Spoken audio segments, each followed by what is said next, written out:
A staple element of medieval times was bread, wheat, rye, bran.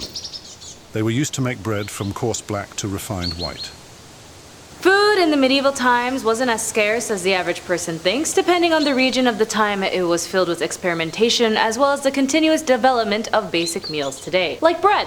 Yeah, bread. Or grain as a whole. I mean, this was typical, especially when we think of the time of the era or the era prior to the Industrial Revolution, as bread was the and only typical thing on our minds when we think about the medieval times, specifically medieval cuisine, and most importantly how its existence has passed down since 10,000 BC. With the dawn of the Neolithic age and the spread of agriculture, grains as a whole became the mainstay of making bread, and its development would increase over time. In the medieval times, the wider population, especially the poor, would find themselves consuming barley, oats, and rye, considering wheat was actually more expensive. Bread, porridge, gruel, and pasta was consumed by people of all classes, and it was the most basic for people to obtain, depending on the people of course, we are talking about all classes. But when we expand to other parts of the world, rice was widely consumed, especially in Asia. China, India, and other civilizations in Southeast Asia have evidence as early of rice cultivations and even some evidence dating back to 7,000 to 5,000 BCE. As those residing in Africa, couscous and rice were introduced due to the trades of the east to the west. And when it comes to cultivating trades, it was very important as it helped expanding the taste buds of people from all over the world, as well as the social awareness that there are actually other parts of the world, especially coffee. Coffee has been the biggest exposure of exports and development of harvesting plants, roasting, and consuming. Thought to originate in southwest Ethiopia, the trades of this wake-up solution traveled between the 13th and 14th century, where it lingered to Yemen, to the east coast of the Red Sea, Mecca, and Medina, and through the Arabian Peninsula. Coffee houses were then established in Western Europe by the late 17th century, especially in Holland, when coffee was introduced during the invasion of Turkey in 1524 during the Battle of Mohacs. Coffee was then introduced to the people of Malta and Austria and throughout the United Kingdom. But we can't forget about the other beverage that forced America to revolt as a colony in 1773. Are you a coffee or a tea person? Comment below, because the next one is tea. And I got some tea for you, and yes, I know so far on this list, it's not necessarily cuisines, but without knowing how or when the sources came from, how would we even make them today? But the tea is, although coffee was becoming a popular expansion in its trade, tea seems to always be a huge commodity in the Middle Ages throughout the world. The story of tea began in China, where according to legend, in 2737 BC, a Chinese emperor Sheng Nung was just sitting beneath a tree when his servant was providing boiled drinking water when suddenly leaves fell from the tree and the emperor, who was also a renowned herbalist, drank it. And the rest is history. When the Chinese developed their tea ceremonies during the Middle Ages, Dutch merchants who were also trading with East Asia brought it back to Europe in 1610. But surprisingly, green tea in itself wasn't widely consumed, but other infused herbs and flowers like chamomile and sometimes spices would be added to hot water. The concept of boiling things into water to cook was a very common thing in the medieval times as well, like boiling potatoes. But there was always forms of a potato as part of the medieval times as well as modern cuisines, as the earliest record was about 8,000 years ago. Apparently the earliest trace of the spud was in Peru, and researchers implied that the communities of hunters harvested these round bad boys. When they were introduced to Europe in the 16th century, it expanded like wildfire because it was cheap enough to alternate for the poor. Especially if you couldn't get wheat, potatoes were your best friend, especially to the Irish. The potato plant was a hardy, nutritious, calorie-dense, and easy to grow in Irish soil. By the time of the famine, nearly half of Ireland's population relied almost exclusively on potatoes for their diet, and the other half ate potatoes frequently. But also the reality was because England suffocated Ireland for food resources and reserves and starved the people, forcing them only to eat potatoes. In retrospect, England forcing the displacement and committing limitations to the accessibility of food partakes in their responsibility to the Irish genocide. But aside potatoes, which was a very vital source as we know, what about the other places in the world? Well, as I mentioned, in Africa, they were able to cultivate grains, rice, and couscous, but also with the expansions of bananas, plantains, coconuts, and sugar became big with the trade. And yams, in particular, were utilized in the Middle Ages of the east coast of Africa to north and west of Africa. And also alongside the plantains brings us to the cassava plant. Cassava is a heavily rich and important root in many cultures, and in Africa in the Middle Ages in West Africa, they made one and the only fufu, a delicious staple of many African meals, and originally was made with cocoa yam, plantain, and yams. And when the Portuguese trade routes introduced the cassava, it added into the fufu in the Twi language,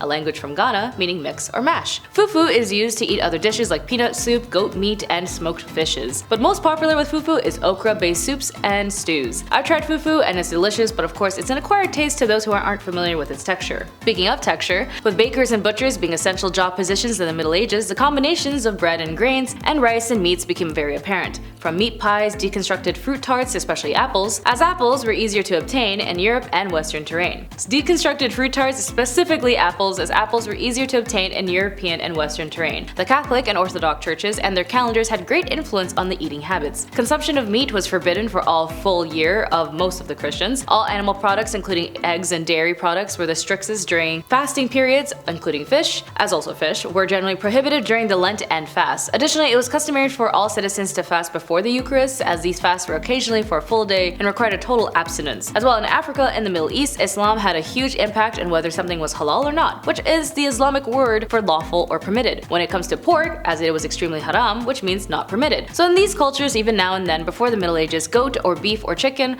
as well as fish dishes were permissible, as well as amazing dishes that are made without pork. But the cultures and places that did utilize pork were making pork meat pies and meals, as I mentioned, as well as the creation of bacon developed over time and its combination of cheese and breads. Medical sciences of the Middle Ages had a considerable influence on what was considered healthy and nutritious among the upper classes. One's lifestyle, including diet, exercise, appropriate social behavior, and approved medical remedies, was a way to go for good health, and all types of foods were assigned certain properties that affected a person's health. And those who had access to hunters and could afford what the hunters could hunt, like geese, puffins, whales, and even beavers, would be utilized in dishes in the medieval times and experimented as they were integrated into these dishes. But we also gotta talk about the vegetation of this period, as not everyone could afford a hunter or hunt for their own food. Fruits were very popular and could be served fresh, dried, or preserved, and a very common ingredient in many cooked dishes. Since honey and sugar were also very expensive, it was common to just use any types of fruits that were more sweeter as a type of sweetener. The fruit of choice in the south were lemons, citrons, and bitter oranges, as other cultivated oranges weren't introduced until several years, hundreds of years later. Pomegranates, quinces, and grapes. As farther up north in Europe, apple, pears, and plums, and wild strawberries were more common. Fig and dates were eaten all over Europe and remained rather expensive imports in the north. While grains were the primarily constitute of most meals, vegetables like cabbages, chard, onion, garlics, and carrots were common foodstuffs. Many of these were eaten daily by peasants and workers and were less prestigious than meat. Various legumes like chickpeas, fava beans, and field peas were also common and important sources of protein, especially those among the lower classes. Dishes like leek soup pairs with stuff with almonds, mushroom pasties if you didn't have the meat. Milk was an important source of animal protein for those who could not afford meat. It would also mostly come from cows, but milk from goats and sheep were also common. Plain fresh milk was not consumed by adults except for the poor and sick, and was usually reserved for young or elderly. Poor adults would sometimes drink buttermilk or whey milk, milk that was soured or watered down. Fresh milk was overall less common other than dairy products because of the lack of technology to keep it from spoiling. On occasion, it was used in upper classes' kitchens and stews, but it was difficult to keep fresh milk in bulk, and almond milk was generally used instead. In Asia, dairy consumption was early noted in Mongolia during the Bronze Age and spread throughout ancient India and Southeast Asia. East Asia, there were trades of milk as early as the 7th century between China and Japan, as well as 6,000 years of dairying in Africa was critical in communities, especially goat milk. And due to the colonization of South America, milk production was consumed mostly by the families of the haciendados and their workers, as there was a surplus. Consumption of milk was typical, but transforming milk in addition to different meals, making pies, cakes, and cultural dishes was a game changer for many parts of the world. More importantly, it's important on baking butter and cream. And finally, soup. Yeah, good soup. But you'd think soup was inevitable with the Middle Ages because of the population that could or could not afford certain meals or wheat. But with that in mind, the history of soup, based on archaeological evidence, turns out the first bowl of soup was cooked in 20,000 BC in China and became an everyday menu as early as 6000 BC. After the invention of clay pots and bowls, making soup was pretty easy. It became part of cuisines all over the world. And when it came to soups for lower economic status populations, the usage of leftovers of vegetable pairings, the off-cut scraps that were used to create a daily soup, was made. So even when you go to restaurants today for soups of the day, that's basically what the ingredients are. Known soups of the Middle Ages included turnip soups, ancient Roman venison stew, and even foxtail millet. Would you drink these soups? Or eat these soups? Anyways, that's all for today. Thank you for joining me. Be sure to like and subscribe. I'll see you in the next one. My name is Jess, and I wish you all the best. Bye.